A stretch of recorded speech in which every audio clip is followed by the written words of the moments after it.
1,5 menit.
Saya mau nyapa Mbak Lode dulu. Selamat sore Mbak Lode.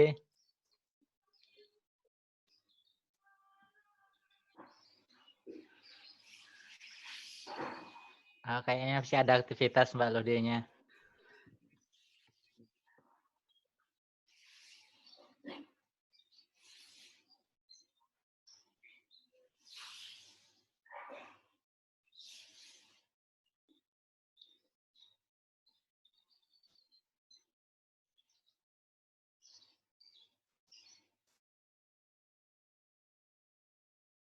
Mas, ini udah live ya, di Facebook udah live, tinggal videonya keputar dulu, terus langsung masuk Mas Tunggul ya, oke?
Baik, assalamualaikum warahmatullahi wabarakatuh. Selamat sore, salam sejahtera buat kita semuanya. Syukur alhamdulillah pada sore hari ini kita kembali lagi bertemu ya. Lagi-lagi bertemu lagi dengan saya, Tunggul Harwanto selaku moderator di kegiatan Literal Talk yang akan membahas tema menarik pada sore hari ini. Dan saya tidak akan sendiri di sini, nanti saya juga akan ditemani oleh beberapa pemateri atau narasumber yang akan bercerita bagaimana pengalaman menjadi seorang pewarta atau jurnalisme warga. Nah, bagi teman-teman yang ingin terlibat dalam proses diskusi ini, bisa langsung menulis komentarnya ya di fanpage Rumah Literasi Indonesia karena ini disiarkan secara langsung di fanpage Rumah Literasi Indonesia. Atau mungkin nanti teman-teman bisa berbagi pengalaman juga bertanya kepada narasumber. Kami di sini tidak sendiri, ada 3 narasumber yang nanti akan berbincang-bincang bersama saya. Termasuk juga ada kabar menarik bagi pertanyaan yang paling unik dan menarik, nanti ada tim jurinya tentunya, nanti akan dilihat, akan mendapatkan giveaway ya, sebesar 50.000 pulsa ya, lumayan tuh buat paket data ya, bisa sampai 1 bulan dipakai itu. Jadi teman-teman, terima kasih sudah pantau di Facebook kami. Saya mau menyapa dulu ketiga narasumber ini. Yang pertama ada Kak John ya. Kak John, ini adalah Ya, seorang relawan, relawan yang setiap hari bekerja bersama anak-anak muda begitu ya. Dia terlibat mengembangkan sistem informasi di Singonjuru Bagus dan Singonjuru. Dia ya. memprakarsai banyak sekali aktivitas sosial di lingkungannya, termasuk pengusaha juga. Ya, luar biasa ya, pengusaha tapi sekarang rajin nulis juga sama teman-teman dan anak-anak muda di Singonjuru. Apa kabar Kak John? Sehat-sehat, Kak Tung. Sehat ya? Alhamdulillah Sudah sehat. Ya. sudah masak hari ini? Baunya sudah sampai ke sini nih. Oh iya gitu ya. Tapi ditahan Ya, dulu supaya nggak aman-aman. terasa, kita akan ngobrol-ngobrol dulu sama pemirsa dan teman-teman yang ada di media sosial, Kak John. Terima kasih sudah bergabung. Yang kedua Oke, saya akan siap. panggil Kak Mbak Ning. Apa kabar Mbak Ning? Ya, baik. Mas Tunggul sehat. Alhamdulillah ya. Kayaknya selalu Sehat sumringah juga kalau ya. saya lihat Mbak Ning ini ya. Di mana-mana kelihatan Oh ya. tetap bersemangat begitu. Aktivitas terakhir apa Mbak Ning? Iya. Aktivitas terakhir tadi ini apa gabung sama Mojo Panggung, Kelurahan Mojo Panggung pembagian BLT Wah, tadi luar biasa. siang, tadi pagi. Ya. Iya, jadi terus bergerak pokoknya karena kalau kita nggak bergerak kita nggak bisa sehat ya Mbak ya. Ketika bergerak katanya otak juga akan tumbuh dan kita tetap tambah sistem imun katanya supaya menangkal corona begitu ya. Iya. Terima kasih Mbak Betul. Ning sudah gabung. Sehat terus. Yang selanjutnya saya akan coba panggil, ini spesial nih, dari Bali ya. Mbak Luhdi apa kabar? Halo, selamat sore teman-teman. Alhamdulillah, selamat sore Mbak Lode. Udah lama Iya, kita nggak bersua ya. Terima kasih udah sudah setahun ya. meluangkan waktu ya di tempat kami untuk berbagi pengalaman tentang jurnalisme warga. Apa kabar Mbak Lode di sana? Terima kasih banyak. Ini senang sekali ketemu teman-teman di sini. Akhirnya bertemu teman-teman Banyuwangi semua ya. Yes, Banyuwangi semua Mbak Lode. Kangen Banyuwangi. Apa aktivitas terakhirnya Mbak Lode di sana? Aktivitas terakhir tidur. Tidur ya, wah ibadah ini kayak. Jadi masih aktif melakukan diskusi juga Mbak Lode ya? Ya dilatih lah otaknya ya. Ya, terus ya pokoknya ya. Kalau Luar fisiknya biasa. terbatas, yang penting otaknya masih jalan. Baik, teman-teman mungkin pemirsa di rumah ya, terutama followernya Rumah Literasi Indonesia, saya kenalin Mbak Lode ini adalah orang yang selama ini bergerak ya sebagai pewarta, kemudian mereka juga bersama tim buat mengelola Balai Bengong gitu ya. Balai Bengong ini seperti taman baca begitu yang setiap hari memberikan kesempatan bagi warga untuk memanfaatkan taman baca sebagai pusat informasi bagi warga begitu ya. Termasuk juga bekerja sudah 10 tahun di AJI ya, Mbak Lode? Lebih kali Lebih kayaknya. ya, oh, luar biasa. Jadi sudah senior banget pokoknya. Nanti akan Udah tua. berbagi. Baik, terima kasih Mbak Lode atas kesempatannya. Nanti kita akan tanya-tanya.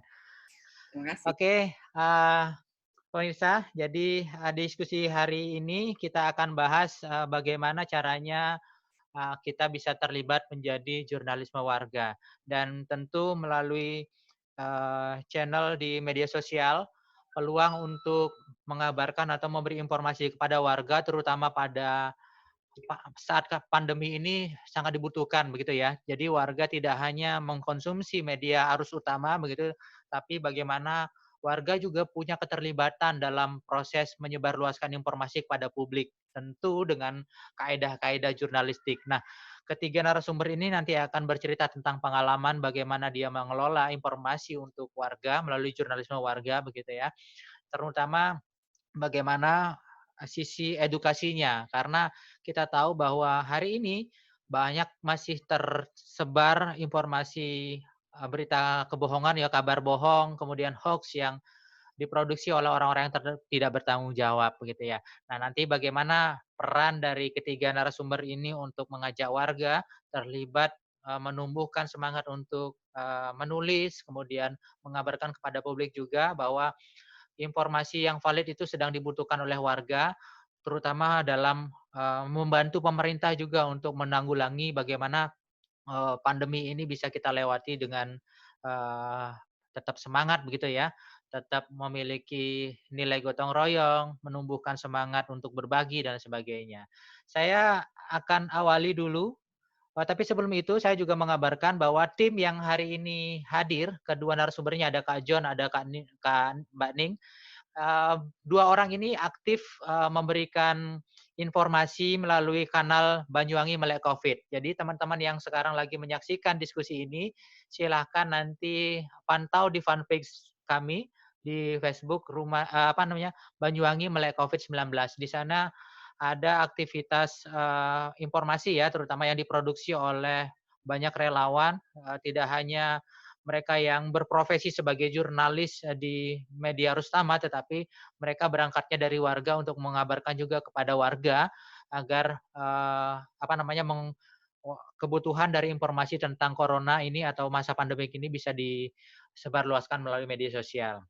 Saya pertama akan coba ke Kak John dulu. Kak John, selama ini kan sudah membantu fanpage ya, Banyuwangi Melek COVID-19 ini. Jadi mungkin bisa cerita sedikit apa saja yang sudah ditulis atau yang dikerjakan di Banyuwangi Melek COVID ini. Silakan Kak John. Terima kasih. Sehat ya, Tung ya? Ya, sip. Di Melek COVID baru beberapa bulan memang dibentuk. 1 bulan atau 2 bulan itu ya? 2 bulanan gitu ya? Iya, hampir 2 bulan Selepas, ya. iya hampir 2 bulan. Belum banyak sih. Kemarin terakhir itu lebih ke repost atau nge-share kembali informasi yang didapat dari teman-teman di lapangan. Tapi kemarin terakhir yang sempat meliput sendiri itu ketika pulang ke Sanggar, ternyata di Sanggar itu di 2 pintu masuknya itu dilakukan pemeriksaan yang cukup ketat gitu. Ya, saat itu sudah kami anggap cukup ketat dan kami pikir menarik bagaimana mobil diberhentikan kemudian disemprot, dicek suhu yang sepertinya di daerah lain belum banyak melakukan ini gitu. Ya. Di Sanggar dilakukan kegiatan itu dilakukan selama 24 jam dan sampai waktu yang tidak terbatas. Itu membuat kami langsung wah ini siapa yang melakukan ini gitu. Apakah mereka dari pihak pemerintahan, entah desa atau kecamatan atau mereka relawan. Akhirnya ya turun kemudian tanya-tanya, ternyata mereka dari teman-teman relawan semuanya, tapi dikoordinir oleh desa dengan menggunakan dana desa. Sampai sekarang pun kemarin terakhir ketika pulang ke Sanggar 1 minggu yang lalu, kegiatan ini masih dilakukan gitu. Itu yang yang apa berita langsung yang saya liput, Ya, walaupun ya, tidak dalam bentuk tulisan gitu, dalam bentuk ya, video kemarin. video. Termasuk yang viral juga ya, sudah ada sekitar 500 orang membagikan begitu ya. Dan jangkauannya sudah hampir 50.000 tayangan. Ini menarik, dalam waktu sekejap itu menjadi viral. Ya, apa yang Kak John lakukan saat itu? Sebenarnya itu dapat kiriman dari Pak Camat. Oh, Pak Kebetulan Camat. Jadi masih kami Pak aktif Camat komunikasi sama Banyuwangi. Camat ya, salah satu Camat ya. Ya, salah satu Camat Banyuwangi. Kemudian kami ada dalam satu grup WA gitu. Ya. Kemudian teman-teman ada yang iseng sebenarnya nge-share ini video yang menunjukkan kalau Jakarta sudah lockdown, kemudian Surabaya lockdown. Terus ada beberapa kota lockdown, ternyata Banyuwangi proxy ruangnya kayak gitu. Ya. Satir Ya. gitu. Temen iseng ngirim sebenarnya, kemudian sempat ngakak-ngakak di sana, maksudnya guyon gitu ya. Nggak taunya besoknya kalau nggak salah besok paginya itu langsung ditindak gitu, langsung ditindak karena memang beliaunya ada punya ini ya, punya kuasa gitu ya di situ ya. Nah, besok pagi itu langsung beliau langsung sih itu ketika video itu dikirimkan baru beberapa menit yang lalu direkam kemudian dikirim ke grup. Kami tanya beberapa bahwa itu benar, berkali-kali belajar dari Mbak Ika itu ngecek fakta ya. Fakta gitu, harus dicek faktanya apakah benar memang hari ini, kemudian iya kami share ke grup Melek COVID, yaitu responnya luar biasa gitu. Luar biasa ya. Macam-macam ya. Iya, salah satu upaya yang sudah dilakukan adalah berbagi informasi terupdate begitu ya, karena memang Banyuwangi ini tidak hanya Banyuwangi, saya kira masyarakat sedang butuh informasi yang betul-betul valid begitu ya. Hampir puluhan yang sudah kita counter sepertinya di Banyuwangi Melek COVID tentang hoax-hoax yang sudah beredar begitu ya. Dan ini menjadi keprihatinan kita dan kita akan tetap terus memantau aktivitas di media sosial agar nanti supaya warga juga tidak sampai termakan isu-isu berita kebohongan ini. Terima kasih Kak John. Saya coba ke Mbak Ning dulu. Mbak Ning, apa yang sudah dilakukan? Mbak Ning ini aktif sekali ya. Selain menjadi relawan PNI, beliau juga menjadi pembina atau koordinator di komunitas Sinau Bareng yang aktivitasnya banyak ke bidang pendidikan dan sosial. Apa yang sudah dilakukan Mbak Ning selama ini untuk membantu Banyuwangi Melek COVID dalam menyebarkan informasi kepada publik, Mbak Ning? Oke Mas Tung, Pak coba jawab ya. Jadi pertama kali di-invite di Banyuwangi Melek COVID itu untuk jadi relawan untuk memberikan informasi ke Melek COVID ya, jadi jurnalis warga seperti itu. Nah, apa yang sudah saya lakukan ya memberikan informasi begitu, apa yang terjadi di seputar saya, apa yang bisa saya ceritakan ke warga. Yang pasti tujuannya pertama untuk menginspirasi yang lain kalau itu memang positif dan bisa dilakukan untuk yang lain begitu. Seperti misalnya kadang saya ke ini ada laporan warga ini katanya ada orang pemudik dari luar kota gitu ya. Jadi mereka resah gitu, pemudiknya nggak mengisolasi diri, jadi mereka berlalu lalang begitu aja di kampung gitu ya. Jadi mereka resah. Nah akhirnya dimintai tolong sama Pak RT untuk bagaimana menyampaikan isolasi. Nah, Dikduk juga kan mereka termasuk ODP ya. Jadi dengan protokol pemerintah ya harus menjaga jarak. Akhirnya ya memberanikan diri untuk datang ke ODP untuk menyampaikan protokol pemerintah terus apa yang harus dilakukan. Nah, dari situ saya mulai mengunggah apa yang harus dilakukan kepada ODP. Jadi alurnya kalau pemudik pulang ke kampung seperti apa, harus melapor kemana, itu saya mulai mengunggah. Nah dari sana informasi itu bisa diunggah Melek COVID dan bisa dilihat sama pemirsanya melek COVID gitu.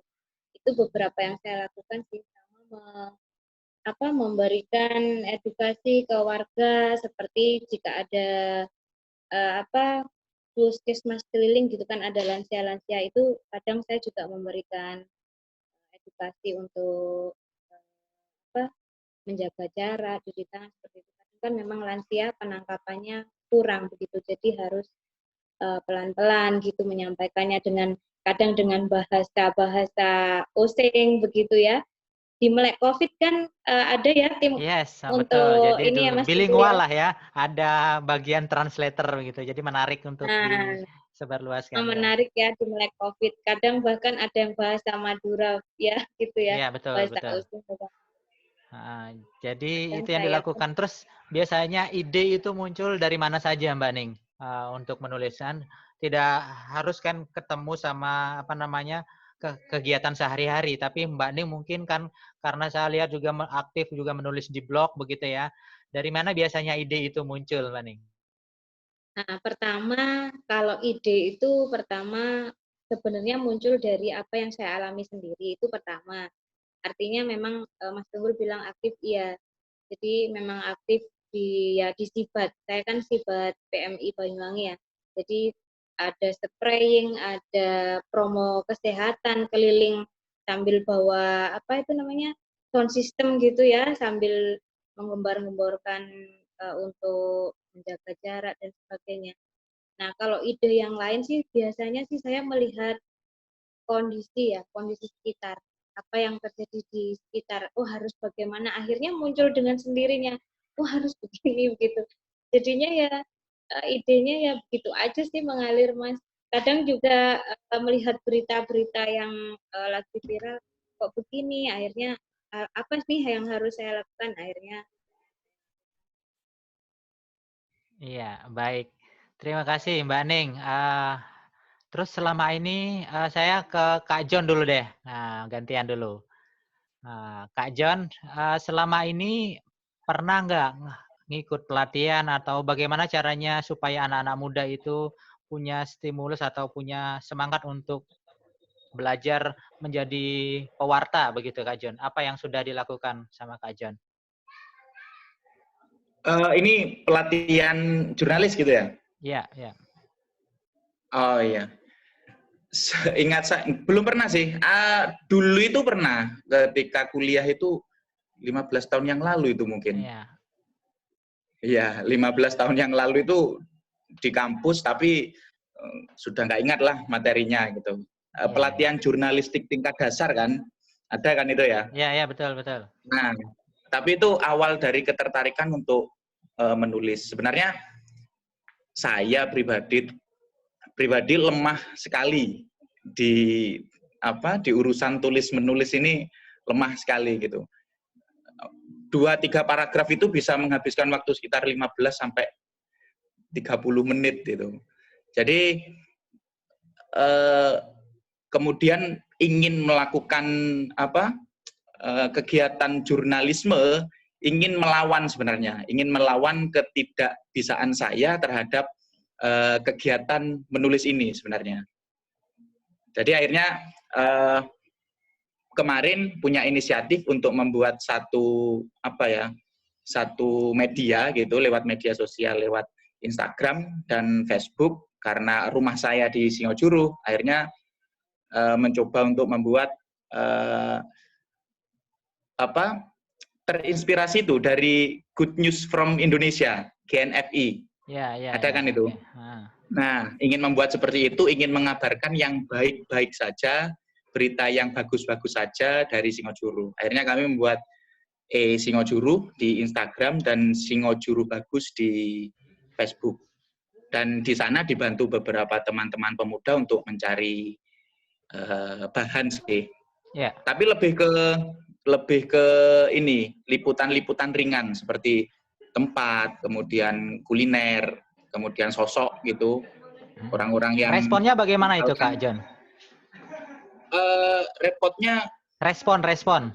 Oh, respon. Sorry. Ya, respon dari warga Singojuru mungkin. Warga luar biasa, karena kalau di Facebook Singojuru Bagus itu kebanyakan itu followernya itu orang-orang atau teman-teman yang sekarang berada di luar Singojuru, perantauan, ada di luar Jawa, ada di luar negeri bahkan. Ketika mereka melihat foto Singojuru, apalagi foto rumah mereka, sekitar rumah mereka diupload gitu, mereka seperti melepaskan kenangan gitu. Ya, Kemudian ya, di ya. komen itu saling bertemu dengan teman-temannya. Loh, ini Reuni kamu lah ya. reuni itu sering Reuni terjadi tuh virtual. ketika kita Ya, ya. betul. Ketika kita ngeliput di satu tempat gitu, misalkan kita foto sebuah desa gitu, kami upload itu selalu ada reuni kecil-kecilan di sana. Kalau di Instagram followernya itu lebih ke anak-anak muda, lebih ke usia 18 sampai 27-28 tahun. Jadi kontennya dan bahasanya biasanya kami sesuaikan sih. Tentang baper, kemudian kenangan, kangen, itu tertarik mereka kalau disinggung perihal itu. Responnya luar biasa sih, ada sekitar 6.000 follower. Wah, untuk mantap ya itu ya. Instagramnya. Jadi Ya, juga sekaligus membantu juga bagi warga mungkin yang mau promosi begitu ya, karena saya juga pantau itu betul. ya. Ada kuliner Betul. yang buat saya setiap kali upload itu membuat ngiler begitu dan ingin mencoba. Ya, oke. Ya, UMKM memang tujuan kedepannya memang kami akan coba membuat sebuah program gitu. Kami kerjasama dengan beberapa teman-teman fotografer. Sebenarnya sudah pernah dilakukan oleh teman-teman fotografer Banyuwangi. Ya, kami ingin foto UMKM, kemudian kami ulas seperti salah satu Instagram khusus liputan makanan itu. Kami ingin coba buat seperti itu. Ya, untuk membantu teman-teman atau warga-warga, khususnya warga Singojuru, untuk mempromosikan dagangan atau makanannya gitu. UMKM, informasi tentang COVID juga termasuk sudah dirilis? Iya, kalau COVID kemarin kami langsung ambil inisiatif untuk bekerja sama dengan Puskesmas. Mantap. Kami buat konten awal-awal dulu seperti konten cuci tangan, kemudian kami menemui kepala Puskesmas untuk memberikan semacam himbauan gitu. Kami lebih ke tim dokumentasinya, lebih ke buat konten-konten lucu juga sih untuk menjangkau beberapa anak-anak muda sih, lebih biar nggak terasa kaku gitu. Mantap. Sudah kami upload kok. Ya, mantap. Thank you Kak John. Saya ke Mbak Ning, apa yang selama ini dilakukan untuk melatih kapasitasnya dalam menulis, termasuk juga saya percaya ada banyak sekali kegiatan yang dilakukan oleh Sibat ya, terutama bagaimana merangkul anak-anak muda juga ya, termasuk emak-emak ya. Apakah selama ini sudah sering mengikuti pelatihan atau bahkan membuat pelatihan sendiri begitu, Mbak Ning? Iya, Mas Tunggul, benar. Jadi awal pertama kali saya jadi jurnalis warga itu pertama kali ada pelatihan di PMI, yang di waktu itu difasilitatori sama Mbak Ika. Nah, di sana dilatih dan mayoritas memang emak-emak gitu ya, Mas Tunggul ya. Sibat itu mayoritas yang aktif itu sebenarnya memang lebih ke emak-emaknya. Gitu. Nah, di sana diajari bagaimana menjadi jurnalis warga, bagaimana di situ harus mengedepankan 5W1H begitu ya kalau membuat berita. Jadi nggak ada berita hoax. Jadi pertama kali diperkenalkan dengan web Atmago begitu. Nah, setelah dari pelatihan itu, karena saya punya teman-teman Atmago, akhirnya saya mengumpulkan teman-teman Sibat maksud saya. Jadi saya mengumpulkan teman-teman Sibat, akhirnya pelatihan dari sana saya bawa ke Sibat. Nah, dari situ ada juga saya komunitas PR remaja ya, sinau bareng itu di rumah. Itu juga saya kenalkan bagaimana cara menulis menjadi jurnalis gitu. Beberapa pelatihan yang Mbak Ika tempat gelar itu saya selalu ikutin gitu. Nah, di situ juga saya nyolek emak-emak yang lain, ayo ikutan yuk gitu. Jadi mereka semakin dikenalkan dengan bagaimana sih menjadi jurnalis warga, karena kebetulan emak-emak yang ikut di Sibat itu memang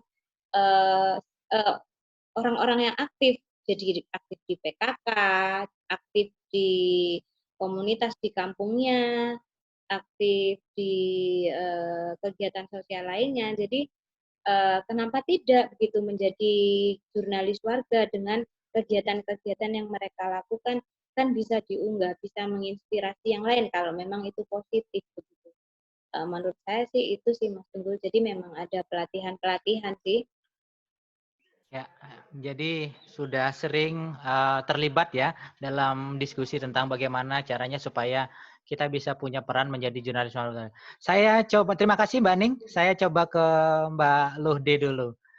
Halo Mbak Luhde. Oke, halo Mbak Luhde. Ya tadi sudah Mas mendengar Tunggul. sedikit ya Ya tentang udah. Dengar cerita semuanya. dari Kak John, kemudian Mbak Ning juga bagaimana dia punya peran dalam memberikan satu informasi kepada publik melalui media sosial dan platformnya juga beragam begitu ya, termasuk bagaimana juga mereka meningkatkan kapasitas untuk terus menjadi jurnalisme yang warga yang baik begitu ya. Nah, menurut Mbak Luhde ini seberapa penting sih sebenarnya peran jurnalisme warga dalam masa pandemi ini? Ya, saya senang sekali tadi dengar cerita dari teman-teman di daerah masing-masing ya. Karena itu yang dibutuhkan saat ini ketika terlalu banjir informasi dan kita juga nggak tahu apa mengenai misalnya data, siapa saja yang klaster-klaster penularan dan lain-lain. Semuanya serba nggak pasti lah saat ini gitu. Ya, ya. Nah, kita di Bali juga ada diskusi rutin setiap saat lewat Twitter, tapi teman-teman masih pakai Twitter nggak? Ini saya jarang ya kayaknya. Tinggal mantau aja sih ya, tapi kalau upload gitu jarang saya. Tapi kalau mantau karena Twitter kan per detik ya, selalu ada gitu, jadi cepat banget. Ya, terus Mbak Luhde. Karena Twitter udah kita pakai ya sejak awal dan kita rawat sampai sekarang. Jadi para teman-teman follower di sana itu sudah sangat militan ya untuk berdiskusi. Nah, konteksnya untuk COVID saat ini itu diskusinya setiap hari itu pasti mengenai pertama diskusi tentang kebijakan publik gitu ya. Yang kedua tentang pelayanan publik. Berikutnya, klaster berikutnya adalah tentang kegiatan-kegiatan filantropis. Kan banyak ya teman-teman yang membantu sesamanya, gitu, membuatkan nasi bungkus, dan lain-lain. Yang ketiga itu ada klaster ekonomi, UMKM ya. Jadi sebagai siasat adaptasi saat ini, warga kan beralih ya melakukan sesuatu yang paling mudah gitu, misalnya ya jualan. Yang kedua membantu distribusi pangan dari desa gitu dan lain-lain. Jadi itu 3 hal yang paling banyak muncul di diskusi online via Twitter Bali Bengong sampai saat ini. Kita lebih banyak membantu untuk mengupdate data. Misalnya kasus terbaru setiap hari itu kita update. Jumlahnya berapa, sebarannya di mana, yang sembuh berapa gitu. Itu sih kalau kami ya nambahinnya. Lain-lainnya itu kebanyakan sudah warga sendiri yang menyampaikan sesuatu, dibahas sama teman-temannya dan lain-lain. Akunnya apa yang dipakai Mbak Luhde? @balibengong. Kita cuma pakai nama Bali Bengong untuk semua hal. Di Twitter, di Instagram. Instagram kita tidak terlalu aktif, lebih banyak di sana untuk membagi kegiatan teman-teman gitu ya, bagi-bagi poster gitu-gitu aja sih. Yang diskusi intens itu ya di Twitter. Kalau Facebook tidak aktif kami, hanya digunakan untuk membagi berita-berita terbaru dari warga. Karena ini kan jurnalisme warga ya, seluruh kontennya itu dibuat warga. Jadi kita paling mengupdate berita-berita terbaru itu di Facebook gitu. Kalau diskusi sih enggak di Facebook. Karena kita memang harus memilih ya, sumber daya kita kan terbatas. Kita harus memilih satu platform yang kita pikir bisa kita rawat gitu. Kita continue gitu melakukannya, merawat, memelihara dan lain-lain gitu. Nah, teman-teman, saya juga ingin membagi informasi. Mudah-mudahan ada yang tertarik nih ya, di Banyuwangi. Ternyata gerakan-gerakan jurnalisme warganya tumbuh subur ya, teman-teman ya. Ya lumayan lah ya. Itu kita punya anugerah jurnalisme warga. Nanti saya share linknya ya. Boleh. Chat. Mari. Topiknya adalah urun daya warga menghadapi corona. Kita mendadak ini mengganti topik. Ya. Padahal sebelumnya topiknya nggak ini, sebelum pandemi ya. Tapi ternyata karena persoalannya kita hadapi setiap hari, jadi kita bersiasat untuk langsung mengubah topik menjadi urun daya warga menghadapi corona. Anugerah jurnalisme warga ini kan setiap tahun rutin. Ya. Sebagai apresiasi bagi warga yang sudah terlibat dalam literasi ini, literasi digital, membagi informasi, berdiskusi, mengkritisi, dan lain-lain. Gitu. Nah, ini AJW 2020 ini terbuka untuk seluruh warga di Indonesia. Syaratnya dia adalah pewarta warga ya, jadi bukan wartawan profesional. Kategorinya ada 3, artikel, video, dan ilustrasi.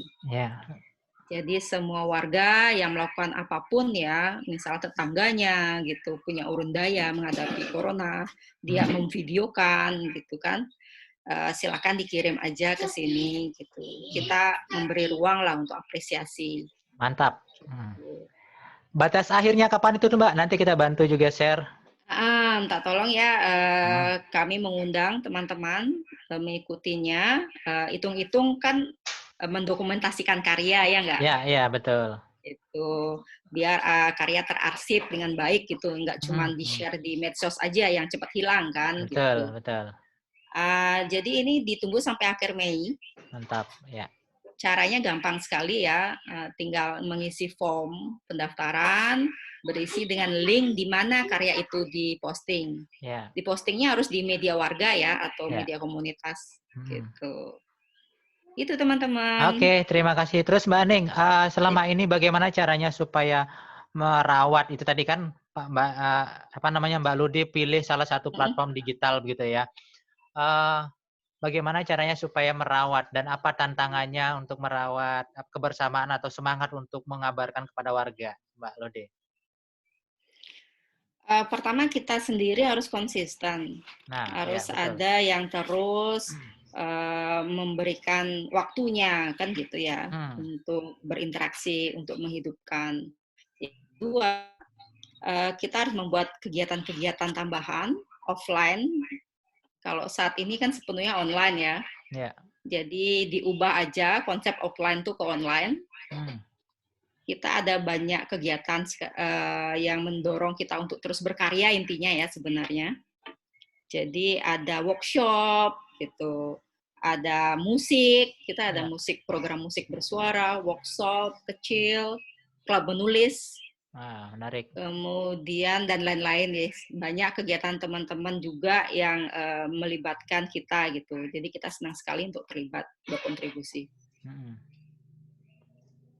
Baik, itu teman-teman, jadi tetap harus ada aktivitas kegiatan yang harus dibuat secara rutin begitu ya. Konsistensi itu penting pasti. Karena tanpa itu sepertinya banyak yang mudah menyerah begitu ya, apalagi bicara tentang tulis-menulis ya. Kita tahulah bangsa kita ini literasinya itu nomor 2 begitu ya dari 62 warga begitu. Dan selalu itu yang menjadi kabar ini ya, padahal sebenarnya peluang untuk memanfaatkan berbagai macam platform itu sangat memungkinkan hari ini dan anak-anak sepertinya tinggal di stimulus saja mereka bisa kok membuat media produk jurnalistik begitu ya.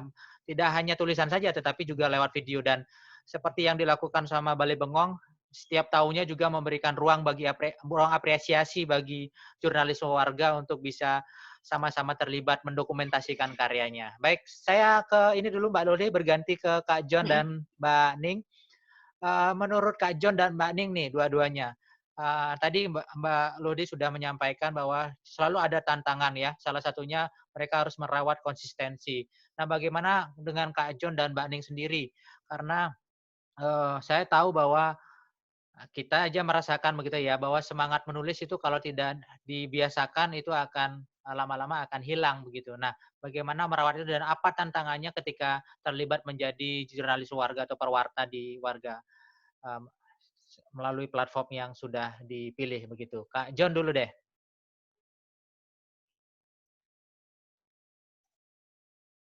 Ya, tantangan ya Kak Tung ya. Ya, betul. Jurnalisme warga kan berarti harus mencari informasi langsung ke warga gitu. Maksudnya sebelumnya saya pribadi dan teman-teman tim gitu ya, belum terbiasa melakukan hal ini. Belum terbiasa untuk melakukan wawancara, kemudian menggali berita. Pertama kami dulu bahkan spontanitas sifatnya, belum nggak ada konsep atau menyiapkan pertanyaan. Ketika kami jalan-jalan di jalan ada sesuatu yang bagus, kami langsung langsung jemput gitu. Yeah. Dan memang ini sih kepercayaan diri. Biasanya untuk menghadapi orang gitu itu yang harus sering kami latih. Ya. Berbeda-beda respon orang. Ketika mereka melihat kamera, kemudian melihat orang-orang, biasanya kami berdua, bertiga mencari keliling-keliling gitu. Atau mungkin sendirian gitu. Ketika orang itu kami datangi, kemudian melihat kamera, kami izin foto atau wawancara, mereka di Singojuru khususnya, umumnya biasanya antipati, ketakutan dulu gitu. Oh, ada apa ini? Dulu ya. Iya. Iya, ada resistensi gitu. Ada apa ini? Kebanyakan malah bertanya, oh, arep oleh bantuan tadi. Itu sering-sering banget ketika kita foto-foto, kemudian ketika kita wawancara, wah, iki oleh bantuan tekon dilek. Seringnya itu sih. Tantangannya lebih ke benar ke konsistensi. Selain yang terjadi di lapangan tadi. Kemudian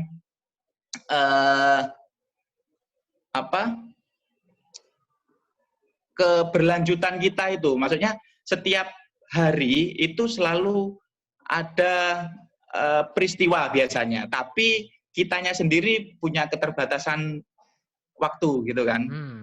Untuk merawat kita harus selalu hadir untuk mencari beritanya itu yang kadang kami sedikit kesulitan untuk mengaturnya. Lebih ke ini sih, konsistensi sih. Kemarin barusan dengan teman-teman dari tim Singojuru Bagus, dari tim Singojuru itu, ayo kita minimal 1 hari 1 berita. Nggak harus tulisan panjang kok. Biasanya memang kami jarang menulis secara panjang dengan kaidah-kaidah jurnalistik itu jarang sekali karena menyesuaikan dengan kemampuan teman-teman. Biasanya kami tulis apa adanya, tapi dengan tetap terus menggali untuk belajar dengan menulis yang baik. Konsistensi sih tantangan di lapangan. Selain menghadapi orang-orang yang minta bantuan tadi. Iya, menarik ya. Jadi mungkin karena trauma, sering difoto tapi hengore paran-paran ngono. Iya, itu. Oke. Saya ke Mbak Ning nih. Mbak Ning, apa nih tantangannya ketika menjadi jurnalis warga? Iya benar memang katanya Mas John tadi ya, memang konsistensi sih. Soalnya kenapa? Kadang ibu-ibu itu kan banyak kegiatan, jadi sampai nggak sempet gitu nulisnya ya. Padahal udah dapat berita, tapi nggak sempet gitu kan eman gitu ya. Benar 1 hari 1 gitu ya Mas John. Tapi kalau untuk ibu-ibu kayaknya berat deh 1 hari 1 ya. Iya. Mungkin semangat motivasi yang saya berikan paling ibu-ibu jangan lupa kalau ada kegiatan diunggah ya, apalagi itu kegiatan yang positif sehingga kita bisa menginspirasi yang lain. Itu yang selalu di setiap pertemuan saya sisihkan itu gitu ya. Apalagi udah pernah istilahnya pernah pelatihan kecil-kecilan lah, pelatihan untuk komunitas sendiri ya. Itu untuk menjadi jurnalis warga seperti apa sih?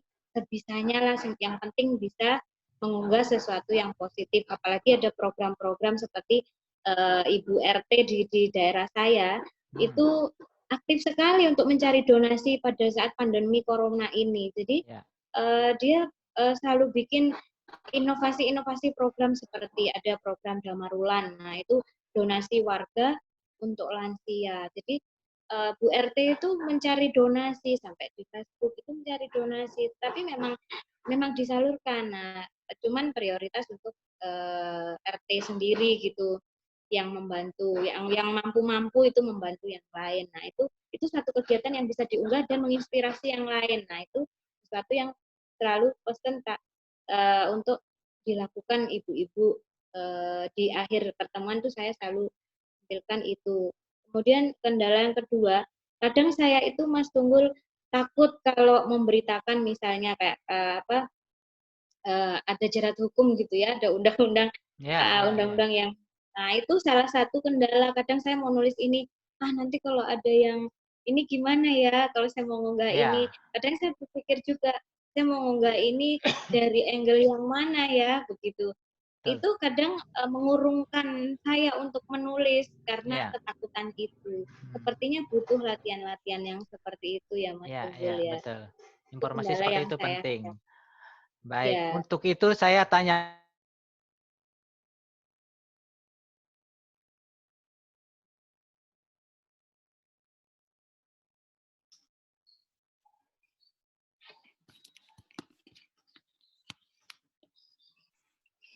Mas Tunggul suaranya ke mute tuh. Sorry. Oke, saya ke Mbak Lode ini. Mbak Lode, menyambung dari apa yang disampaikan oleh Mbak Ning tadi, bahwa ada kekhawatiran tentang Undang-Undang ITE hari ini yang mungkin saja berpeluang gitu ya, ketika kita mengabarkan sesuatu itu melanggar kaedah-kaedah, karena banyak orang juga yang mencari kesalahan dengan mencari-cari deliknya begitu kan, khawatir. Apalagi jurnalis warga ini kan tidak dilindungi oleh badan Dewan Pers begitu ya. Nah, kira-kira apa saja yang bisa dikabarkan dan bagaimana caranya supaya warga tetap bisa punya peluang untuk terus menulis dan mengabarkan kepada publik begitu, Mbak Lode? Ya, tadi menarik sekali curcolnya Mbak Ning ya. Dan itu fakta. Banyak orang takut untuk mencoba menyuarakan sesuatu dari sekitarnya, padahal berniat baik ya untuk memperbaiki situasi, misalnya kan, misalnya memberikan masukan kan gitu.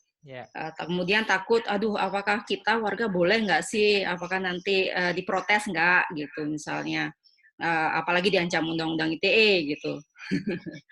Persoalannya memang di kebijakan undang-undang ITE sudah lama diprotes ya pada beberapa bagian tertentu yang terlalu represif gitu, dan usaha untuk menghilangkan pasal-pasal represif itu masih dilakukan. Jadi tapi tenang saja Mbak Ning dan teman-teman yang lain, kita juga punya hak kan, warga punya hak untuk bersuara, untuk berekspresi sepanjang sesuai fakta ya nggak? Gitu. Dan menurut saya itu yang perlu dipegang ya, karena kalau misalnya kita sama sekali urung gitu untuk bersuara, lalu apa yang bisa diperbaiki dari situasi kondisi yang buruk misalnya kan gitu. Ada beberapa alternatif sih yang bisa dilakukan ya, misalnya ngeblog gitu. Blog itu kan medium kita personal ya, kita bisa berekspresi. Asalkan nggak fitnah atau apa-apa, saya pikir itu media yang bagus, yang tetap penting untuk dirawat, menyuarakan isi hati kita gitu. Apalagi kalau berdasar pengalaman pribadi itu kan nggak bisa dibantah ya kan. Gitu. Yang kedua, menggunakan medium-medium media warga ini, misalnya seperti teman-teman tadi sudah mengelola sendiri medianya, saya pikir mereka punya kapasitas, punya kepercayaan juga dari publik bahwa apa yang diposting di sana sudah melalui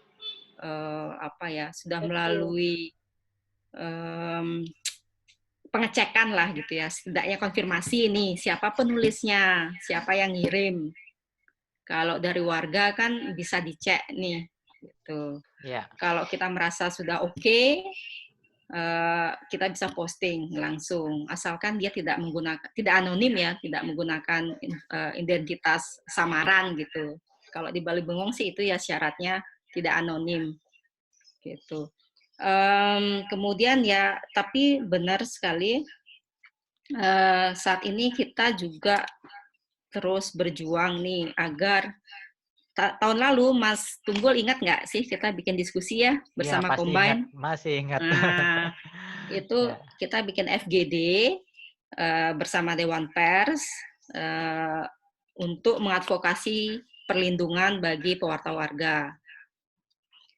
Alasannya, kenapa cuma perusahaan media yang komersil saja yang diatur oleh Dewan Pers? Kenapa media warga enggak? Kan gitu alasan sederhananya kan gitu. Apalagi media warga rata-rata kan non-profit, tujuannya untuk pemberdayaan, harusnya mendapat perlindungan lebih kan gitu. Betul. Dan tahun ini itu juga kita sedang masih lakukan kok. Terakhir teman-teman Combine dan Anton dari Bale Bengong sudah ketemu anggota Dewan Pers yang baru untuk menyampaikan hasil FGD itu. Nanti kami share ya. Boleh. Rekomendasinya gitu. Intinya kita mendorong Dewan Pers untuk membuat kebijakan gitu perlindungan. Itu sih dari advokasi kebijakan ya. Sementara untuk tantangan, semua orang punya tantangan. Kami juga nih Mbak di sini. Jadi jangan khawatir. Jadi Mbak Ning dan Kak Jon tuh nggak sendirian mendapatkan tantangan kayak gitu ya. Oke. Gitu. Terus Mbak. Ada banyak polisi tidur di depan kita. Tapi harus masih dilalui kan gitu, masih dilalui pelan-pelan gitu. Kita juga demikian. Tetap makanya kemudian muncul anugerah jurnalisme warga itu kan itu salah satu siasat ya, siasat dia misalnya warga yang kirim artikel, foto atau video ke Bale Bengong kan nggak dibayar ya, gitu. Jadi kita berusaha menjaga lah ya, menjaga hubungan baik gitu, apresiasi mereka dengan AJW anugerah jurnalisme warga. Hadiahnya nggak terlalu banyak. Tahun ini sekitar 9 juta hadiahnya. Tapi menurut kita itu sebagai ini aja sih, menjaga gitu ya, mengapresiasi, menghormati mereka yang sudah terlibat dalam pemberdayaan informasi ini gitu sih. Atau punya pengalaman Mbak Lode pernah dilaporkan atau begitu?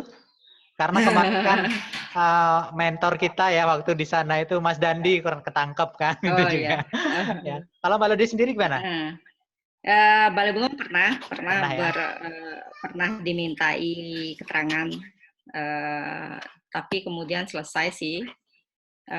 Kalau misalnya ada kejadian seperti itu, memang ada beberapa sih persiapannya ya. Iya. Gitu. Kita harus belajar juga dong undang-undangnya seperti apa dan seperti apa supaya kita nggak lengah begitu ya. Iya. Gitu. Baik. Tapi tenang aja pokoknya. Boleh nanti kita tanya-tanya. Saya juga pengen tanya-tanya nih sama Mbak Ning sama Mas. Boleh mau tanya apa? Boleh langsung aja Mbak. Mas Tunggul aja duluan kali. Gitu ya. Oke, baik. Saya kembali ke Kak Jon nih. Kak Jon sama Mbak Ning nih. Respon dari publik tentunya sudah banyak ya, terutama yang dilakukan oleh Kak Jon dan Mbak Ning begitu ya. Apa yang paling menarik yang dirasakan dampak dari tulisan yang selama ini diproduksi di platform tersebut, Kak Jon? Banyak sih, sebenarnya banyak sih. Cuma yang terbaru kemarin itu, karena kan cakupan wilayah yang kita liput itu kan sebatas satu kecamatan nggak Tunggul. Jadi nggak luas gitu. Satu kecamatan yang nggak terlalu besar, ada 11 desa. Jadi kita lebih ke fokus ke setiap desa ada peristiwa apa gitu. Terakhir yang kemarin itu kami menginformasikan tentang ini, ada banner yang dibuat oleh seorang kepala desa di salah satu desa di Singojuru.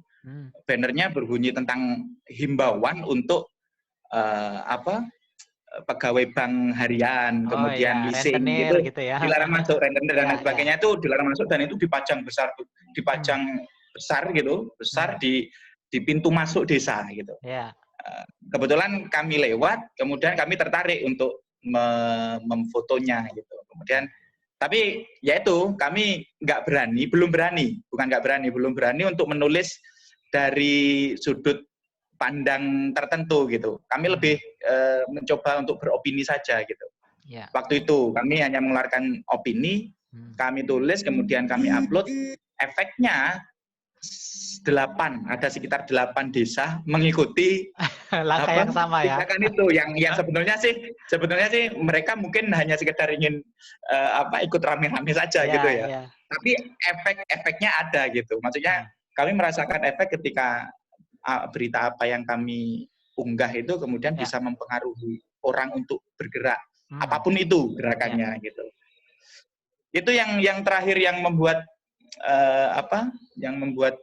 cukup ramai kemudian jadi perbincangan di sekitar warga, tempat tinggal gitu. Iya, sekitar warga. Dan akhirnya rentenirnya atau debt collector-nya takut juga ya.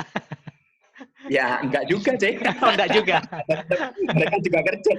Kerja juga ya. Cari nafkah juga di jalan begitu ya. Cari nafkah juga. Mbak Ning, bagaimana nih pengalamannya? Ada nggak pengalaman yang menarik tentang tulisan yang tiba-tiba betul-betul memberi dampak kepada warga nih? Kalau pengalaman yang tadi ya sempat sampai tak urungkan tadi sama kayak Mas Joni itu tentang rentenir itu. Itu tapi nggak sempat saya tulis sih, cuman takut tadi ya, takut sama kena hukum nggak sih kalau sampai bawa nama koperasinya gitu kan ya. Beberapa warga kan minta penangguhan gitu kan. Pinginnya sih ngupload gitu, tapi karena takut nggak jadi akhirnya. Tapi kalau pengalaman saya yang saya alamin sendiri tentang tulisan saya itu kunjungan saya ke ODP.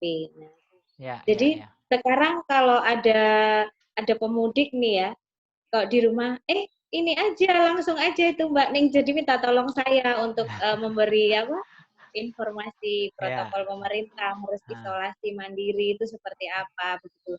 Nah ternyata kan ada grup satu kelurahan itu ada Pak RT, Pak RW. Ternyata Pak RT, Pak RW dari lingkungan lain pun itu mulai minta tolong dong, ini ada pemudik gitu. Jadinya seperti laporan gitu, ada pemudik gitu. Minta tolong dibantu ya Mbak untuk datengin ODP ini untuk kasih petunjuk-petunjuk isolasi mandiri begitu. Jadinya jadi ini kayak petugas ini ya, petugas ini yang ini satgas gitu yang ke pemudik gitu ya. Itu pengalamannya sih.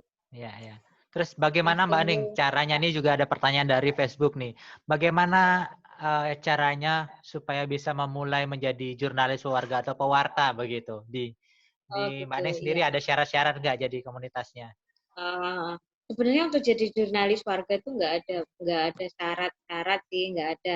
Pertama kita senang dulu, kita itu nulis pokoknya kita harus senang dulu untuk nulis, kan harus dengan hati ya, nggak asal gitu. Jadi kita nulis apa yang kita alamin, kemudian kita unggah. Jadi nggak ada sih. Yang penting biar nggak dikira hoax, jangan lupa kegiatannya apa, itu ditulis kapan, di mana, kemudian melibatkan siapa, bagaimana prosesnya itu ditulis supaya tidak dikira hoax gitu. Jadi konsep-konsepnya ya harus terpenuhi lah, meskipun nggak harus dengan kalimat-kalimat panjang begitu ya. Ada yang bilang sih, aduh aku nggak bisa ngarang. Dulu waktu sekolah ngarangku nilainya mengarang ya, gitu ya. Masih ingat pelajaran mengarang kayaknya. Nah itu. Padahal apa yang kita alamin kan nggak perlu dikarang begitu. Apa yang kita alamin cukup itu aja yang ditulis gitu. Itu sudah menjadi jurnalis warga kalau menurut saya. Gitu. Baik, jadi sebenarnya mudah asalkan terus mengasah ya keterampilannya untuk menulis begitu, terutama melatih untuk sensitivitas, mengecek fakta begitu ya, memvalidasi dan sebagainya, kemudian menceritakan pengalaman-pengalaman sederhana, tidak harus bahasanya rumit tetapi yang sederhana aja bisa begitu. Silakan nanti bisa bergabung dan belajar lewat Mbak Ning lewat komunitas Sibatnya. Saya lanjut ke Mbak Lode nih, ada pertanyaan dari Facebook nih. Kira-kira kondisi media warga di kota lain, apakah ada yang berdampak terhadap COVID ini? Mengingat media arus utama itu mulai kolap nih Mbak Lode. Gimana Mbak Lode?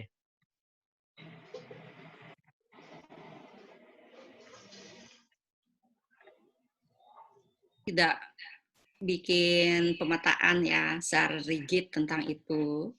Hanya beberapa diskusi aja dengan beberapa teman bahwa ada media warga tidak bisa berkarya lagi karena pandemi ini. Itu. Saya sih sudah ngundang ya untuk ikut di diskusi ini biar kita sama-sama diskusi dan bahas bersama karena biar jelas gitu ya informasinya dan tahu kebutuhannya apa. Solusinya adalah mudah-mudahan kita bisa bikin kampanye bersama gitu. Menarik nih. Patungan menarik. lah ya, patungan Ya, gitu kan. Skala yang jangka pendek sekali yang bisa dilakukan untuk sama-sama ini misalnya menghidupi lagi media yang tidak beroperasi lagi itu gitu. Itu sih saya sangat ingin itu terjadi. Nanti saya update lagi ya. Boleh. Setelah Menarik. di-assess gitu. Kira-kira ini informasinya dari teman-teman Combine Resource Institution, lembaga di Jogja yang punya program-program pemberdayaan media warga, terutama dulu di radio komunitas ya. Tuh. Nah, dan saya yakin juga ada beberapa media lain yang mengalami hal yang serupa. Kita tahu persoalannya mengurus diri sendiri aja udah susah ya sekarang, ya nggak? Betul. Apalagi memfasilitasi dan menghidupi suara-suara warga ini gitu untuk tetap mengelola media kita sendiri. Tapi menurut saya itu kehebatan media warga. Walaupun media-media mainstream mulai ada yang tumbang gitu misalnya, saya pikir media warga tuh punya kekuatan lain gitu karena dia biasanya kan dihidupi oleh semangat, antusiasme, ya kan, swadaya gitu. Kalau misalnya nggak punya duit sama sekali, bisa jualan sembako gitu misalnya kayak Malbongong. Itu modal sosial yang sebenarnya gede begitu ya. Malbongong jualan sembako loh. Iya, alhamdulillah. Saya nanti akan nyoba belajar di sana jualan sembako juga. Kemudian juga bisa bersolidaritas kan ya dengan teman-teman gerakan yang lain. Itu hebatnya media warga menurut saya. Dia daya tahannya lenting gitu loh, ya nggak? Dia punya walaupun dengan cara yang minimal masih sepertinya tetap berkarya gitu. Walaupun terengah-engah nggak apa-apa ya gitu. Kalau capek kan istirahat. Tapi dia punya kemampuan adaptasi gitu yang lebih menurut saya ya, karena dia bisa bersolidaritas dengan warga gitu seluas-luasnya. Betul. Nah, saya ingin juga berbagi nih Mbak Ning. Tadi Mbak Ning masih cerita tentang kegelisahannya soal perlindungan hukum ya gitu Mbak Ning ya.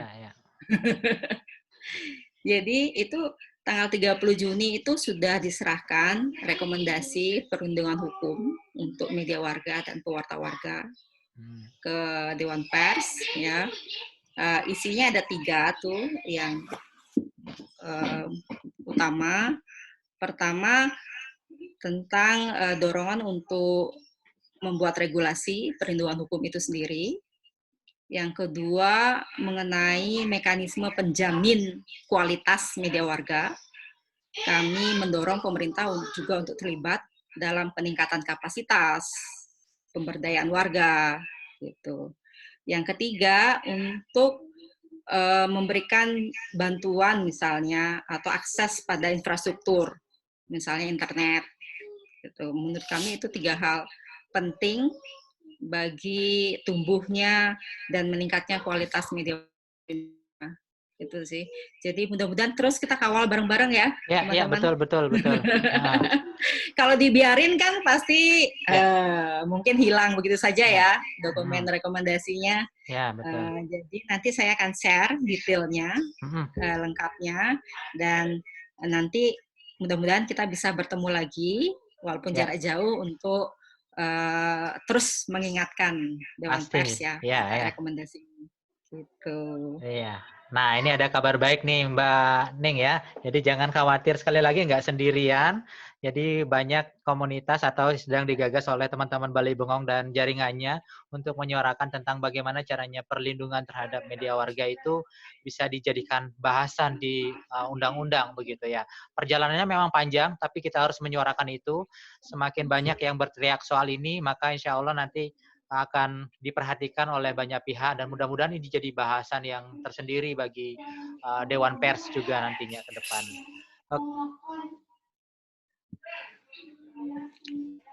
Mas Tunggul ke mute, Mas.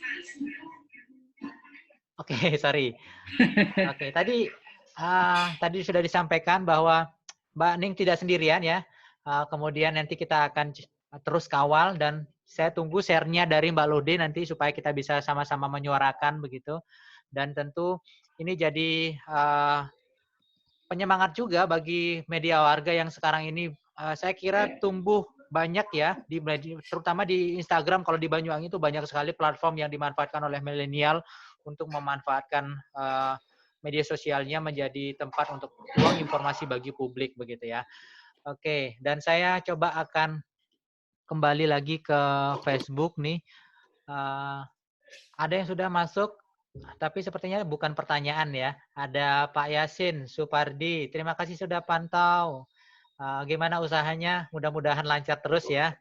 Kemudian ada juga Mbak Ezi. Nah, ini kayaknya guru nih ya dari komunitas. Kemudian ada juga dari teman-teman media dari Sudut Kalisat. Terima kasih sudah bergabung. Meskipun belum ada pertanyaan, kami tunggu begitu ya, karena waktunya juga terbatas begitu ya. Oke, saya ke Kak John lagi nih. Kak John, apa saja nih ya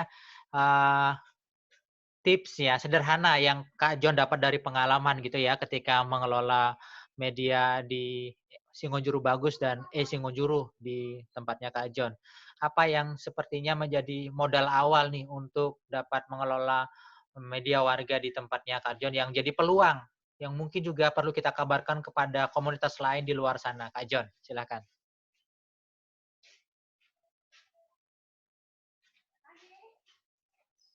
Punya peranan besar Kak Tung, punya peranan besar, sangat besar untuk menyuarakan apa yang tidak bisa disuarakan oleh media-media umum gitu, media-media mainstream gitu. Itu pasti ada banyak hal-hal kecil yang butuh didengarkan kemudian ditindaklanjuti untuk digerakkan seperti itu. Seperti di Singonjuru sendiri, misalkan informasi, kami selalu melakukan hal-hal, kami memberitakan hal-hal yang sangat sederhana gitu. Kami tidak mencari sesuatu yang besar atau fenomenal gitu. Kami mulai dari hal-hal yang sangat sederhana. Contoh kecil, misalkan seperti yang saya bilang tadi tentang UMKM misalkan, UMKM itu bisa kami suarakan, bisa kami promosikan lewat media ini. Intinya bahwa ini juga bisa untuk menggerakkan perekonomian warga. Selain untuk memberitakan tadi, itu pasti itu utama, juga bisa menggerakkan perekonomian warga. Itu yang masih coba perlahan-lahan kami lakukan. Jadi kami berkeliling kemudian mencari beberapa usaha-usaha kecil yang potensial, kemudian kami tulis, kami suarakan, dan mudah-mudahan kami berharap itu mendapat respon gitu. Tentunya tidak bisa kami kerjakan sendiri, kemarin makanya kami mencoba mencari teman, mencari tim untuk bekerja bareng-bareng. Kebetulan di Singonjuru sendiri ada beberapa komunitas pemuda dari Karang Taruna dan lain sebagainya. Itu yang mencoba kami ajak untuk sama-sama menulis atau memberitakan gitu. Jadi sekali lagi bahwa jurnalis keluarga tidak hanya memberitakan, tapi juga bisa menggerakkan. Ya, menggerakkan banyak hal gitu ya. Misalkan contoh sederhana, kami walaupun lewat story kemarin kami kami mencoba mengambil gambar tentang sampah gitu. Ya. Hal sederhana sekali, sampah yang dibuang sembarangan di satu desa tertentu. Kemudian kami story dalam beberapa hari gitu. Itu hilang gitu. Ada juga terakhir itu sebuah papan milik desa yang cukup usang. Iseng sebenarnya, iseng. Ini hal sederhana, cukup usang, hampir roboh. Kami ambil video sambil jalan naik motor, kami beri tulisan sedikit gitu. Besoknya papan itu sudah roboh gitu. Ya. Mungkin akan diganti dengan papan yang baru. Seperti itu. Itu hal-hal sederhana yang ternyata efeknya nggak hanya sebagai pemberita saja gitu, hanya sebagai menyampaikan informasi saja. Ternyata media warga ini juga bisa menggerakkan. Ya mudah-mudahan merubah sih gitu. Ya.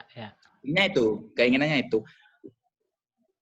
Okay. Untuk merawatnya harus bareng-bareng, nggak bisa sendiri. Baik, jadi perlu kerja barengan bersama teman-teman. Ada berapa relawannya yang menjadi pewarta, Kak John? 1, 2, 3, 4, 5, sekitar 5 orang, yang membantu kami, Dan update setiap hari ya, sepertinya ya, saya lihat ya. Iya, ya itu, ya menjalankan kesepakatan yang beberapa bulan lalu baru kita buat, 1 hari paling tidak 1 posting. Nggak harus sesuatu yang besar, tapi yang sederhana, tapi ya. Oh ya, Singojuru sebelumnya sedikit informasi, Singojuru itu adalah kecamatan yang di Banyuwangi, salah satu kecamatan di Banyuwangi, berada di poros tengah gitu, dan tidak banyak orang tahu gitu. Mungkin Mbak Ning juga jarang-jarang mendengar tentang Singojuru gitu. Singojuru tidak punya kekayaan alam gitu, Kak Tung. Maksudnya tidak ada tempat wisata yang bagus untuk diberitakan. Kami pertama kali membuat ini bingung, kami mau angkat apa di Singojuru seperti itu. Jadi media warga ini salah satu cara kami untuk memperkenalkan gitu. Akhirnya orang melirik ke kami untuk minimal ingin cari tahu atau singgahlah di Singojuru gitu. Kira itu. Ya, menarik. Jadi ada kearifan lokal yang justru menjadi atau modal ya untuk bisa dikabarkan, karena Singojuru tidak punya tempat wisata begitu ya, tapi punya budaya mungkin ya, ada hal-hal yang unik yang menarik yang bisa disampaikan ke publik begitu. Mbak Ning sendiri bagaimana nih pengalamannya, peluang termasuk rencana ke depan nih seperti apa untuk mengelola media warganya, Mbak Ning? Iya. Pertama kali jadi jurnalis warga, diajarin jadi jurnalis warga itu kan awalnya dari PMI, yang sebenarnya kami itu dipersiapkan untuk pada saat bencana nanti itu bisa memberikan informasi atau kondisi yang ada di sekitar kami. Awalnya itu memang seperti itu, karena SIBAT itu sebenarnya adalah siaga bencana berbasis masyarakat, yaitu relawannya PMI yang ditempatkan di kelurahan begitu.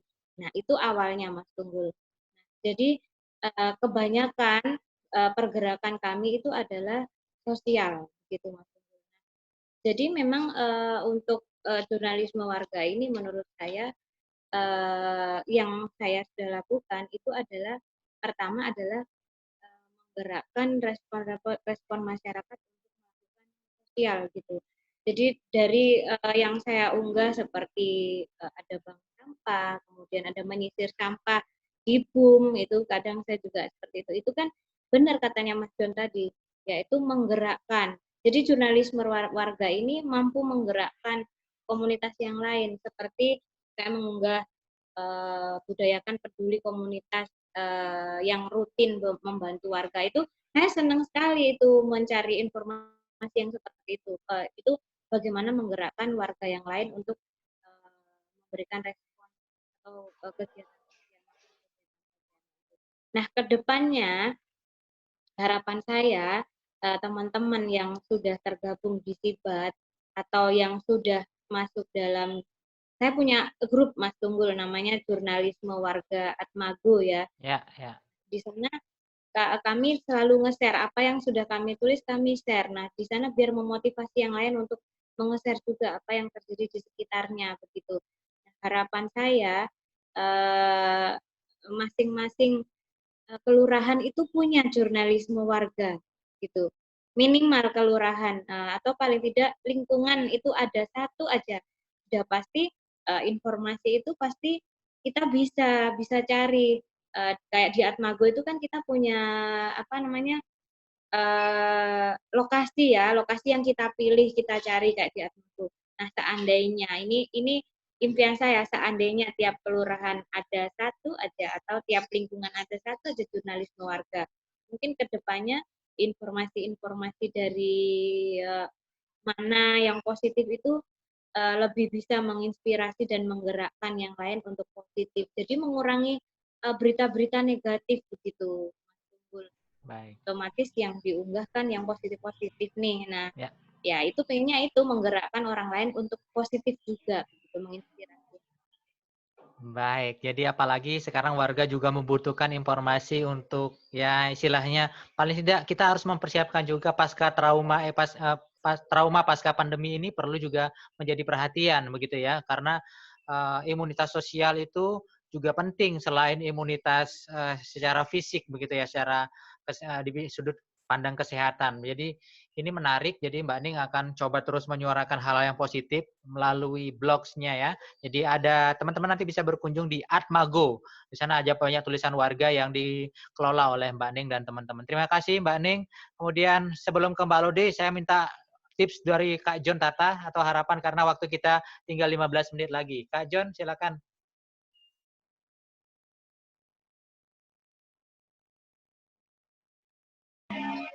Oke Kak Tung, makasih.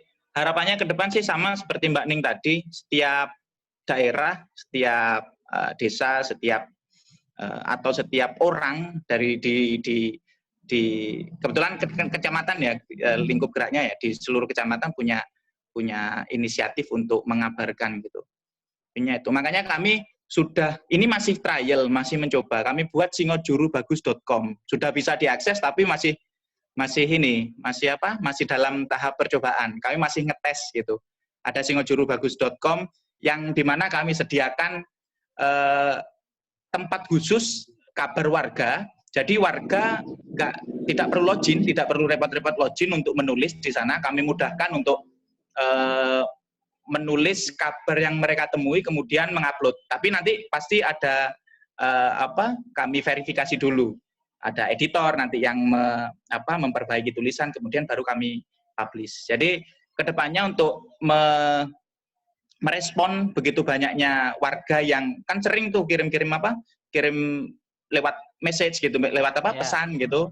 Mereka memberikan informasi. Jadi kami kemarin bekerja sama dengan teman-teman IT yang kebetulan juga warga Singojuru untuk membuat situs ya, website ya. Yang singojurubagus.com. Kami sediakan khusus memang untuk tulisan warga di sana. Boleh dicoba, tapi belum ini saya, belum penyempurnaan. Kita masih tahap uji coba ini. Baik, masih memfasilitasi ya. Jadi ada alamat kedepannya webnya tadi itu apa? sih. Biar di-share di singojurubagus.com. singojurubagus.com. Jadi teman-teman bisa melihat di sana. Ya, itu rencana besar kami, mudah-mudahan berkumpul berita-berita nggak hanya dari Singojuru tapi dari mana saja gitu untuk ditulis. Ya, coverage-nya supaya lebih luas karena saya tahu ada ribuan follower dari Singojuru Bagus yang sepertinya ini menarik jika dikelola bersama warga begitu ya. Karena sekali lagi saya melihat hanya media warga yang sekarang punya peluang yang besar begitu ya, punya modal sosial yang besar karena kita nggak boleh lagi bertumpu pada media arus utama saja begitu ya, sebagai referensi untuk mendapatkan informasi karena realitas kebenaran yang sebenarnya memang tidak menutup kemungkinan juga media warga menjadi satu alternatif bagi warga untuk bisa mendapatkan informasi yang akurat begitu ya, selama kaidah-kaidah itu tetap dijalankan begitu. Thank you Kak John, semoga inisiasinya nanti akan tumbuh berkembang dan menjadi ruang bagi publik dan bisa digerakkan bersama-sama warga sehingga itu betul-betul bisa menjadi ya apa ya media kecintaan ya, saluran kanal komunikasi yang menjadi kecintaan di warga lokal begitu ya. Thank you Kak John. Amin, amin. Saya ke Mbak Lode dulu Thank nih. you. Mbak Lode, waktu kita terbatas juga.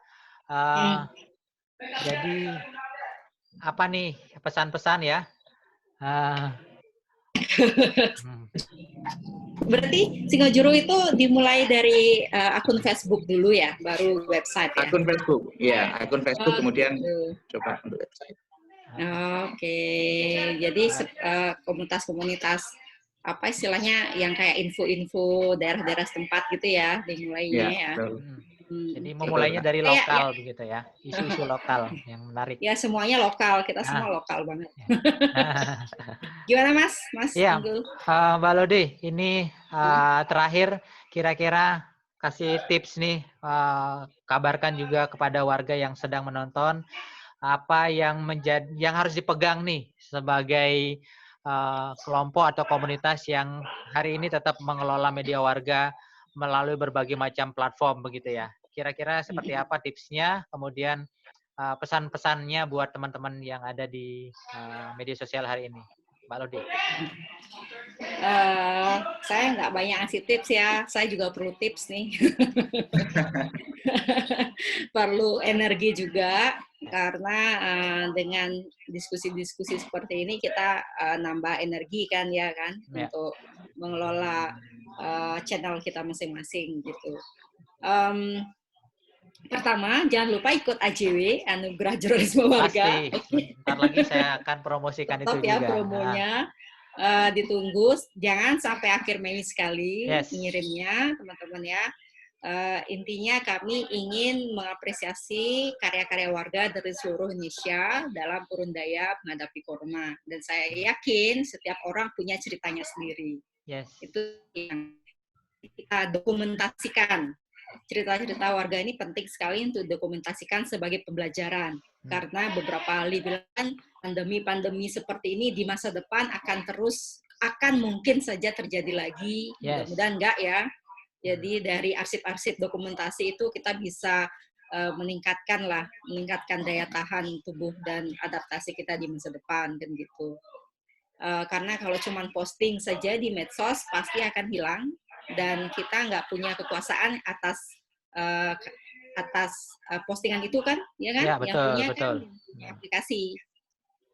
Kita nggak punya hak gitu kan untuk melindungi konten-konten kita, gitu sih teman-teman. Jadi saya sangat mendukung Singojuru untuk bikin website, karena penting sekali ya rumah sendiri gitu untuk menampung konten-konten gitu dan melindunginya. Itu yang kedua teman-teman, mudah-mudahan nanti kita bisa saling terus bersinergi. Itu sih yang penting. Kita ada nggak sih teman-teman pernah ikut nggak jaringan media warga di Indonesia gitu, pernah ada? Ya, di Banyuwangi sudah pernah terbentuk Mbak Lode, dan itu sebenarnya diinisiasi oleh pemerintah begitu ya. Cuman ketika kami juga sempat ada beberapa komunitas yang dilibatkan begitu. Tapi ya itu tadi karena mereka awal niat masuknya mungkin karena paksaan ya saya lihat karena orang-orang birokrasi itu sehingga sampai sekarang nggak ada kabarnya. Ada beberapa desa yang masih rutin ya. Jadi bisa dihitung jari dari sekian banyak desa yang diundang itu hanya segelintir ya bisa dihitung jari yang masih aktif dalam mengabarkan kabar-kabar di desanya begitu. Ya, mungkin itu dari sini kita bisa mendiskusikan itu ya, karena bagaimanapun jaringan itu kan penting sekali ya. Betul. Itu yang kedua apa ya teman-teman, menguatkan sih, saling memberi tipsnya adalah saling memberi masukan. Kita kuatnya di mengelola platform yang mana atau ruang mana yang nyaman, yang cocok untuk kita kelola, itu yang kita fokusin sih. Karena bikin website itu gampang kan? Betul. Tapi ngelolanya setengah mati. Mengelola, merawatnya, mengupdate itu kan setengah mati. Itu. Tapi yang selanjutnya kita mungkin terus perlu belajar ya, terus belajar mungkin konten-konten yang interaktif seperti apa yang perlu kita tawarkan, yang perlu kita coba gitu untuk terus mendorong warga berkarya, karena informasi kan terus berkembang gitu, dan kita rata-rata online kan ya platformnya, ya nggak? Ya, betul. Ada nggak yang masih cetak ya? Nggak tahu Mbak Ning masih cetak, ada yang cetak kah? Kayaknya udah enggak ya. Koran gitu misalnya, masih majalah online bulet. semua ini Mbak. Apalagi online ya. Mungkin kita sama-sama terus belajar bersiasat kira-kira model-model seperti apa yang bisa lebih menampung gitu ya cerita-cerita dari teman-teman berolahraga. Itu sih. Mas Tunggul. Mas Tunggul di mute. Oke, terima kasih banyak Pak Lode sudah meluangkan waktunya, tipsnya, berbagi pengalaman yang luar biasa, termasuk ketiga narasumber yang lain juga, ada Kak John, ada Mbak Ning, dan semua yang sudah bergabung di platform digital Zoom hari ini. Yang jelas teman-teman tadi sudah digambarkan bagaimana media warga itu menjadi hal yang sangat penting yang bisa kita kelola di masa pandemi ini. Tentu melalui media warga inilah yang menjadi harapan begitu ya, bahwa pandemi yang sekarang berlangsung ini perlu kita kelola bareng-bareng begitu ya. Dan tentu meskipun di luar sana banyak sekali tantangan dalam mengelola media warga, tetapi kita tidak boleh bekerja sendiri. Tadi pengalaman dari Kak John, Mbak Lode, dan Mbak Ning, mereka bisa merawat media sosial itu atau platform yang dipilihnya masing-masing dengan cara konsistensi. Perlu ada contoh, perlu ada daya lenting yang kuat untuk memastikan informasi itu tetap bisa diproduksi. Karena saya percaya modal sosial yang dipunyai oleh warga masyarakat itu sangat menjadi modal yang tidak ternilai begitu ya. Kita bisa urunan, kita bisa berbagi, kita bisa karena semangatnya darah sukarela begitu ya. Jadi ini yang menjadi satu bentuk kekuatan kita untuk bisa memanfaatkan platform bagian alam milenial hari ini sehingga warga betul-betul bisa mendapatkan pencerahan dari apa yang ditulis kita, diproduksi kita selama masa pandemi ini. Sekali lagi saya berterima kasih buat Mbak Lode, Mbak Ning, Kak John yang sudah berbagi pengalaman. Mudah-mudahan kita bisa ketemu lagi di acara yang lebih menarik begitu ya. Dan saya tunggu juga undangannya begitu ya. Sekali lagi sebelum saya tutup, teman-teman yang mendengarkan di sesi terakhir ini, ada informasi tentang anugerah jurnalisme warga yang diinisiasi oleh teman-teman Bali Bengong. Jadi jangan sampai lewatkan. Kalau misalkan butuh informasi, bisa segera kunjungi Instagram Bali Bengong atau lewat Twitternya Bali Bengong. Di sana sudah jelas ada informasi yang berkaitan dengan bagaimana mekanisme untuk mengikuti tersebut. Ada 3 kategori di sana, ada artikel, ada ilustrasi, kemudian juga ada video. Jadi teman-teman yang sudah punya produk jurnalistik, jangan ragu-ragu untuk mendaftarkan diri. Ini terbuka untuk semua warga di seluruh Nusantara. Begitu ya, boleh dia? Ada yang mau ditambahin, Mbak Lodi? Ya, pada intinya tetap semangatnya adalah cerita dari lapangan dan dari warga sendiri, itu yang paling penting gitu. Dan berdasarkan fakta. Berdasarkan fakta. Ditunggu teman-teman. Sudah ada yang daftar? Siap, terima kasih Mbak Lude. Terima kasih. Ya, ketemu lagi ya nanti ya. Mas Tunggul harus harus bikin grup. Bikin grup boleh ya. Nanti kita secara kita harus ketemu lagi. Betul, karena ide-ide tentang bagaimana membangun gerakan bersama tadi yang sudah dicetuskan melalui diskusi ini sepertinya kita harus perlu eksekusi begitu ya, biar bisa saling menguatkan. Karena ini yang penting begitu ya dari diskusi ini, dan dari saling menguatkan ini insya Allah nanti produknya bisa menggerakkan warga dan orang bisa terlibat untuk sama-sama belajar melalui platform digital agar mereka banyak yang tidak terkecoh oleh informasi yang sekarang ini beredar yang tidak bertanggung jawab begitu. Sekali lagi say hello juga, salam hangat, salam sehat selalu buat kita semuanya, jaga diri masing-masing dan tetap saling mengabarkan. Saya selaku moderator dalam kesempatan ini kurang lebihnya mohon maaf Mbak Lode, Mbak Ning, Kak John apabila dalam diskusi ini ada yang kurang begitu ya. Mudah-mudahan kita ketemu lagi dalam momen yang bahagia. Tetap jaga diri, tetap jaga jarak, dan ikuti aturan Sampai jumpa pemerintah. di Banyuwangi. Sampai jumpa di Banyuwangi dan sampai jumpa di Bali kalau bisa ya Mbak Lode ya. Wah, sinyal ini ya. Jangan lupa ditunggu. Siap. Terima kasih teman-teman. Dadah Mbak Ning, Mas John. Terima kasih Mas Tunggul. Baik, terima kasih dan saya akhiri diskusi ini. Sampai jumpa dan tetap semangat. Assalamualaikum warahmatullahi wabarakatuh.